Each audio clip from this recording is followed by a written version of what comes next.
Nagpasalamat ang mga magsasaka at mga mangingisda sa lokal na pamahalaan ng Vigan City, Ilocos Sur dahil sa ibinigay sa kanilang mga farm input at mga traktora. Si Joya Kimoyog ng PIA Ilocos Sur sa Balitang Pambansa.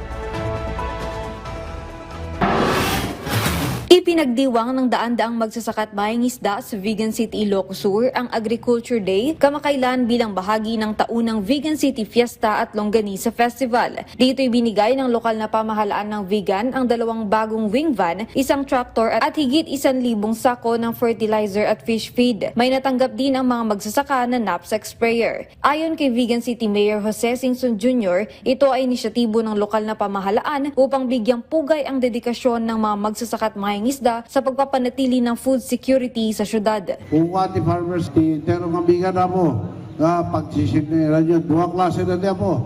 Wing van, na 10-wheeler and 6-wheeler. Gumatang na ito pa yung aksesoryas ng masapol. So napardas to na po dati pinagkaraw, naging produkto tayo, kaya naging farm inputs tayo.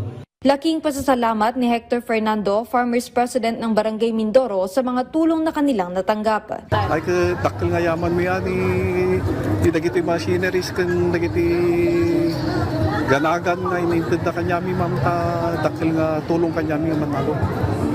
Di machineries di pagpapatangan ma'am nadardar sila ti pinagtrabaho tapos sa ganagan dakil nga batag kanyami tanangin na ti ganagan ma'am dakil nga banag nga pakalagaan namin nga manalo.